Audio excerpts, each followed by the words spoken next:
If you're looking to sell your home without an agent, here's a step-by-step process on how to do that.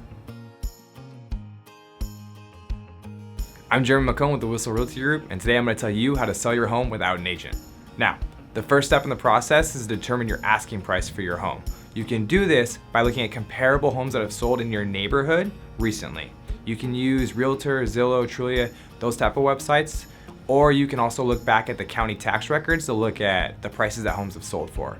Make sure when you're looking, you're only looking at homes that have sold. Don't look at homes that are pending or active, because we don't know how much those are going to ultimately sell for. So you're looking at bad data.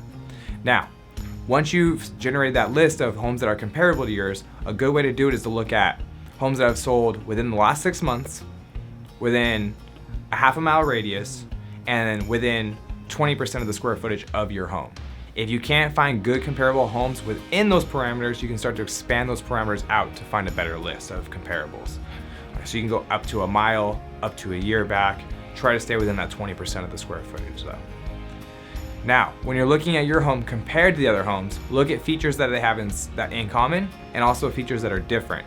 If you look at enough comparables, you can start to get a feel for the value that different features add, and you can subtract and add accordingly. Keep in mind that things like solar don't necessarily add value to your home. So if you're looking at a home that doesn't have solar, your home won't necessarily sell for more just because yours has solar. Okay, now that's a whole different video, so I won't go down that rabbit hole. Now, once you've established an asking price, ask yourself how that price is going to look to a buyer. Because if a buyer is looking at your home for a certain price, they're also going to be looking at other homes in the neighborhood at a similar price point.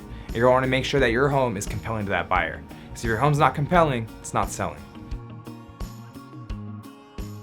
All right, the next step is to take photos of your home. You can do this yourself, but I'd highly recommend hiring a professional photographer and videographer to do the photos for you. The reason why is they're gonna have the proper equipment and software to edit it. And if you try to buy that yourself, it can easily cost thousands or tens of thousands of dollars. Now, make sure when you hire a photographer or videographer, you're hiring one that specializes in real estate photography. And the reason is, homes don't photograph the same as portraits or as weddings. So you want somebody who's a specialist. You're also want to make sure that they can take videos and they can take drone photos as well, because those convey a lot of value when you put them online with your app. Keep in mind that 44% of home buyers find the home that they buy on the internet. And when they're looking on the internet, they're basically looking at photos and then they're deciding which home they want to go see.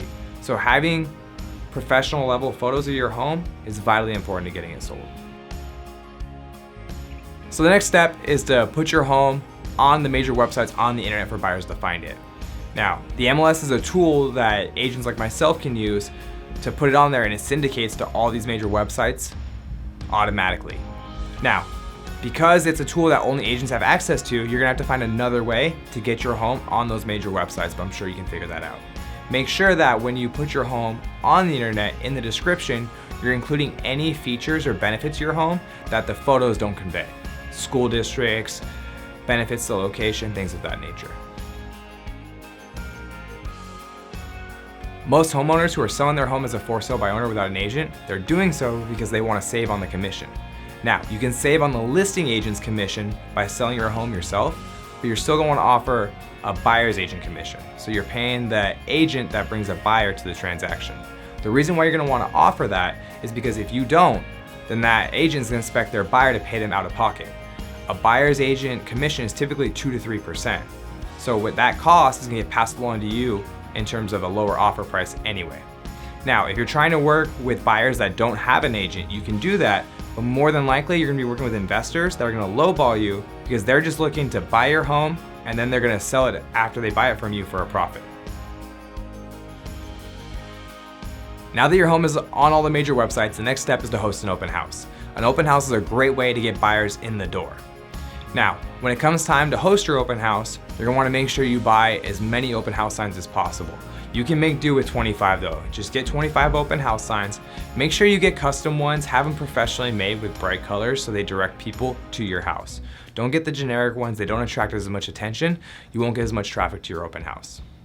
You're also going to make sure that you have a sign put in the front yard so people know you're selling your house. You can have that sign custom made, and then you can have a professional sign company come install that sign in your yard for you. Now, when the day of the open house comes, you're You're gonna wanna make sure you put out at least 25 open house signs directing people to your house from all the major streets around you. You're also gonna wanna make sure you have the open house catered, or at least have some kind of food and beverage there. That way it's more welcoming, and it's also gonna encourage people to stay in the house longer and give you a better chance to sell it to them. Now, you're also gonna wanna make sure that you promote your open house on the major websites that you're on, Zillow, Realtor, Trulia. You're also gonna wanna make sure that you invite all the neighbors to the open house and tell all the neighbors about it. That way they can refer their friends and family to the open house. A good way to do that is to just old-fashioned knock on their door and tell them about your house. What we agents do is we actually pay for a title company for a service to get the phone numbers for all the people in the area, and then we go and we call them all to tell them about the open house and to ask them who they know that's interested in moving into the area. Keep in mind that between friends, relatives, and neighbors, and people seeing signs in the front yard, that's where 15% of buyers are coming from who ultimately end up buying a home. So you don't want to skip that step in the process. So you're also gonna wanna do a lot of social media advertising.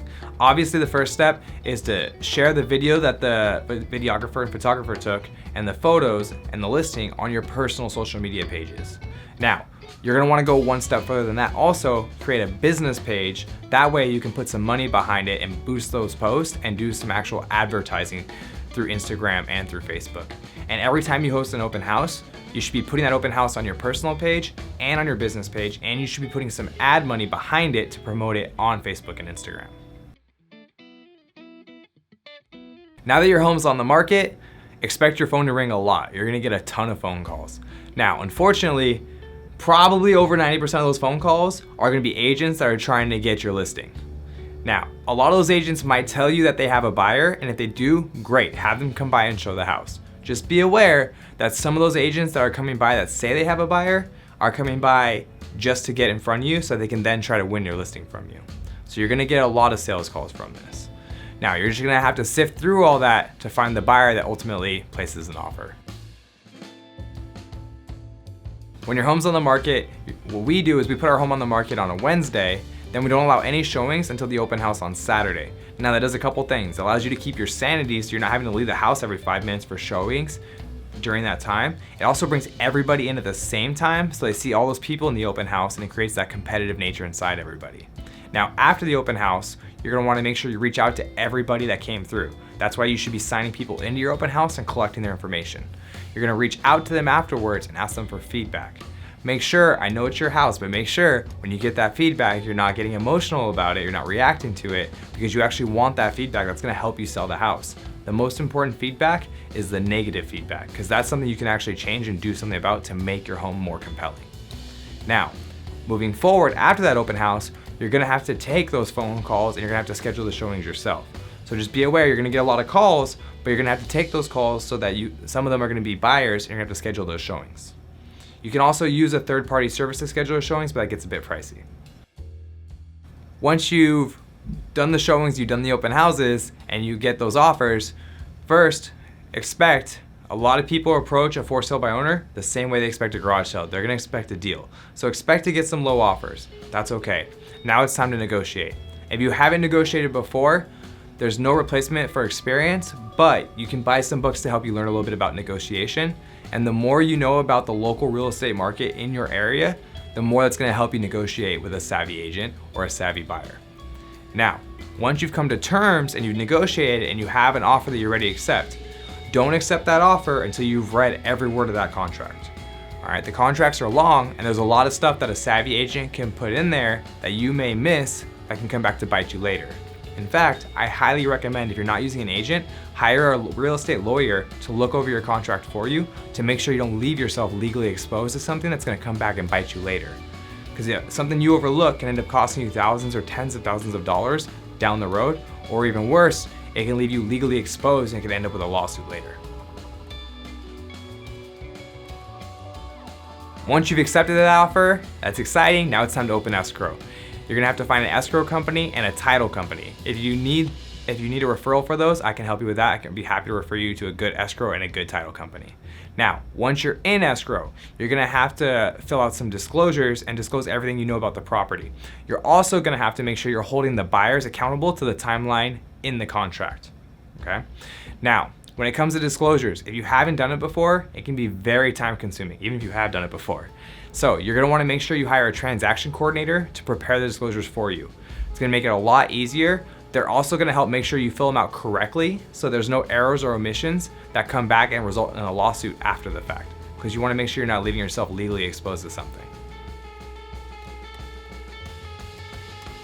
As the transaction comes along, expect after the buyer does their home inspection, expect to get a request for repairs. Now, that's the second round of negotiation. So be ready to negotiate that as well. They're probably gonna ask for some repairs or some credits. In addition to that, if the buyer's financing the purchase, they're gonna have to have an appraisal done for the lender. So you're gonna have to schedule the appraisal. When the appraiser comes out, you're gonna wanna make sure you're prepared with some comparable properties and a list of benefits and upgrades to help support the price that you've gotten in your contract. After the appraisal comes back, hopefully it comes back at value. If not, you're gonna have some more negotiating to do. Now you're well on your way to getting your home sold.